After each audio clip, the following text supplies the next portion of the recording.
Welcome to LearnHowToQuilt.com. This quilt is part of our Terrific Triangle series, where you learn to get perfect points without any matching. Up to now, you've seen how to make a basic terrific triangle, along with discovering how to set up your machine to sew turbo terrific triangles. Today, you'll find out about the no-waste method that you can use if you want to save on triangle fabric. This is a good project for beginners as it features straight line sewing and can be put together in a weekend. Here's a list of the topics in this video. You'll find links below if you want to skip around. You can see we've got a lot to cover, so come on in and let's get started. You can download these free handouts below or go to LearnHowToQuilt.com, click on Beginner Basics, scroll down to Piecing and Cutting Shortcuts, and then click on Terrific Triangles. I'm using these red, white, and blue fabrics for my quilt to help celebrate the United States' 250th birthday, but this quilt looks good in almost all color combinations. For these star centers, you can get away with a large print, but for these star rays, I recommend using solids or small prints. Stay away from directional prints like these.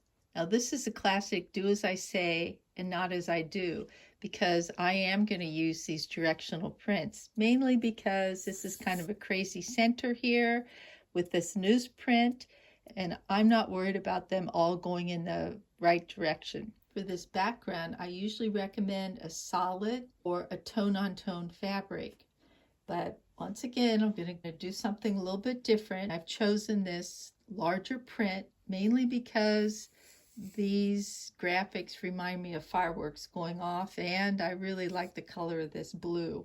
I wasn't too sure about this, and maybe if you're not sure about some of your choices, you can try this out. So I cut up some pieces, checked and see if that background was too distracting, but it seemed to be okay. I think it's playing second fiddle to the craziness of the star. And you'll find the amount of fabric required for this quilt on these two handouts.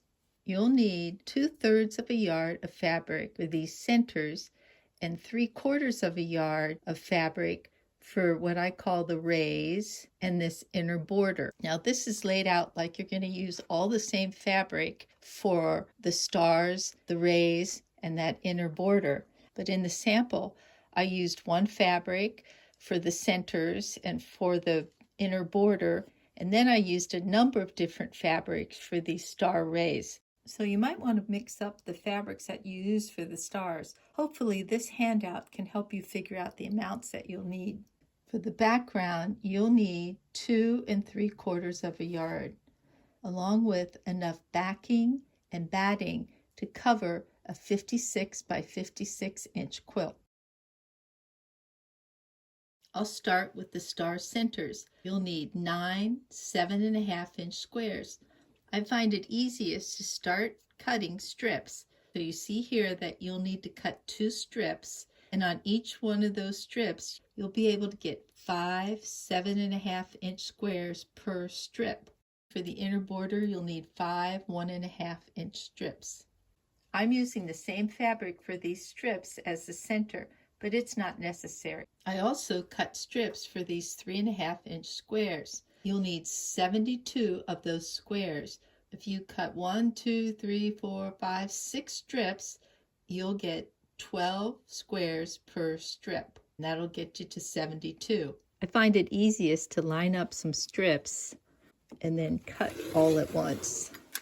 To make terrific triangles, you'll have to waste part of these squares, but later on in this video, I'll show you a way to avoid this. From the background fabric, you'll be cutting strips of 7.5 inch squares. You'll need 1, 2, 3, 4 of those strips in order to get 16 of these squares. Now notice on that 4th strip, you'll just get 1 square, but you'll be able to get all of the 5.5 inch squares out of the extra fabric. For the sides, you'll need to cut 1, 2, 3, 4 5.5 inch strips. From these 4 strips, you'll cut 5 5.5 by 7.5 inch rectangles, like this. For the border, you need 6 4.5-inch strips. And then for the binding, you'll need 6 2.25-inch strips. Before you get started sewing, you'll want to set aside 4 of the 7.5-inch squares, 8 of the rectangles, and 4 of the 5.5-inch squares, along with the outside border strips, the binding, and the star centers. You'll be making units like these from the rest of the background fabric. To make a basic terrific triangle, you'll need to mark the 3.5-inch square on the diagonal or press it in with the iron. Place the squares in the corners and then stitch on this diagonal line. After stitching, pull back this part of the square and there's my terrific triangle. I can trim out this excess, or if you don't mind the bulk, you can leave it in. So when you're ready to put 2 sections together like this, you'll end up with a perfect triangle point. When sewing a number of these units, I'd like to save time by not marking that diagonal, but instead going straight to the machine and stitching. In the last video in this series, I showed you how to set up your machine so you could quickly sew these units. I'll leave the link to that video below. So I've put right sides together. I want to get this corner directly lined up with my needle. So let me get it in there. And I'll take 1 to 2 stitches just to make sure it's in there. And then I want to line up this corner on this line. And I'll peek underneath here. And I want this corner lined up along this line. Okay, now I'm ready to go. When I sew, I'm not looking up at the needle here. I'm watching here and here. Now you see I couldn't tape all the way up there because that gets caught up in the feed dogs. So now I've just sort of got to eyeball this. Got my next piece. Get that corner right underneath that needle. And sew a few stitches, making sure to check over here. I'm going to check right there. And I'll stitch. Watching here, make sure that this line stays and then come off on the corner. This also works with the larger squares. Start off right up here, watching there, checking down here. As soon as I get that organized, I'm just going to watch and make sure that this stays right alongside of that line.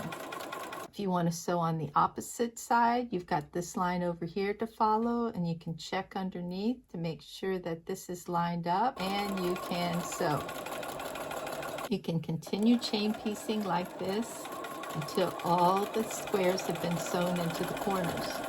I'll take these over to the iron and press.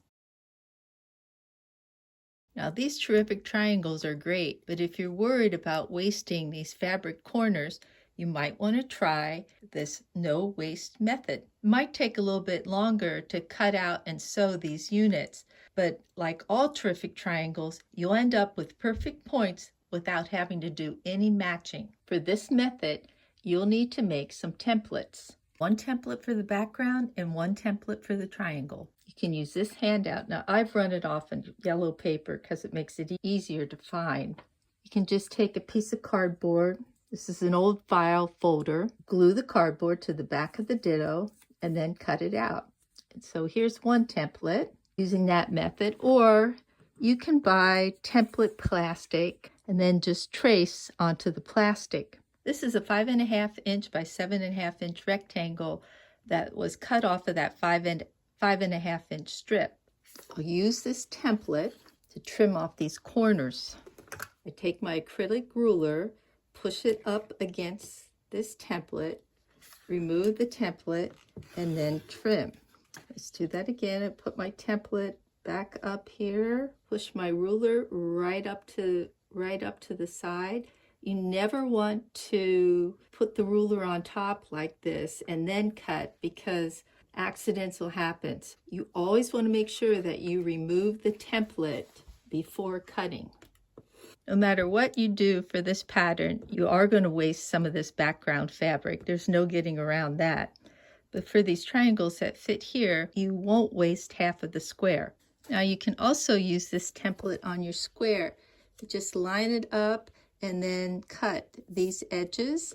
And after you cut 2 edges, you'll turn this over and cut these 2 edges. Now for these triangles, instead of doing all the stars with the same triangles, you might want to mix them up. Maybe you only have a small amount of some of the fabric you want to use. Instead of cutting 3.5-inch strips, you can use scraps of fabric. So here's my triangle. It's easiest if I find a spot that's got a nice clean cut on it, like here. I'm going to take my ruler, put it up against there, and then remove it and cut. Place that template back before you remove the ruler, and then move the ruler to the other side, and then trim. And here's my single triangle. So now you might be saying, well, why can't I just cut those 3.5-inch triangles in half? Well, these 3.5-inch triangles don't have any seam allowance if you just cut them in half. You need this extra 1/4 inch here. But you can cut a larger square like this in half. And this square is 3 7/8 inches to include that seam allowance. Usually it's much easier to cut squares with these acrylic rulers, and then after the squares have been cut, come in with your template, or you wouldn't even need a template. You could just cut it on the diagonal like so. To sew, you're going to put right sides together, and you'll notice that there's going to be some little tails left over on the ends here. So if you're not sure how to line that up, what you can do, if you have template plastic, is on your template, mark these little corners here, and then bring that template down to your fabric, and you want this piece to be lined up in that corner. So let me get this all situated here. And now you're ready to stitch. After stitching, you want to press this back and to double check to make sure that everything's been sewn properly. You can take this over to your handout and check to make sure that everything lines up. I think this is just a little bit, maybe a 1/16 of an inch extra on the side, so I could trim that down. But it's not necessary if it's 1/16 or less. So no matter which method you decide to use, either the basic terrific triangles or the no waste terrific triangles, you'll need to make 12 of these 5.5 by 7.5 units and 12 of these 7.5-inch squares. Lay out your blocks. You'll be sewing in rows. I've sewn the first top row together, making sure to press all my seams away from the triangles. When you sew each row, there's no matching. You just put right sides together, stitch that 1/4 inch seam, and here's what that intersection looks like. You get perfect triangle tip here, and there's no matching in the center. Continue sewing each row. Now you're ready to sew all the 7 rows together. Unfortunately, now you'll have to work on matching intersections. Take the top 2 rows and put right sides together. Match each intersection and pin. Because of the pressing, you'll notice that there's a hill and the valley, a hill and the valley, and both of those will push up against each other in the center, making it easier to match. After stitching, return to the board and then add the next row by putting right sides together. Continue in this manner until all the rows have been sewn. Want to make sure that the quilt top has been pressed. Before adding these border strips, you want to take one of them, fold it in half, doesn't have to be perfect, and then fold it in half again. I'm going to cut on the ends, and then sew one of these pieces to each of the 4 border strips. This is one of the few times that I like to press seams open, and that's because I want to avoid bulk in this tiny strip here. Place 2 border strips on top of each other and then measure through the center. Cut off the excess and then sew to the sides. Ease if necessary and then press. Take the last 2 strips and measure through the center. Pin in place, stitch, and then press. To add the last border, take 2 of the 4 strips, fold these in half, doesn't have to be perfect, and then cut at the fold. Trim the edges off of these strips. Sew one of these smaller strips to one longer strip. Take 2 of these strips, measure through the center, and trim. Sew to the sides and then repeat this process with the last 2 strips. And here's my completed quilt top. I'm still deciding on a backing fabric, but I'm leaning towards piecing one with leftovers. Stay tuned for the finished product. In the next video in this series, you'll get more tips for making terrific triangles. Thanks for visiting LearnHowToQuilt.com. Please share our videos with your friends.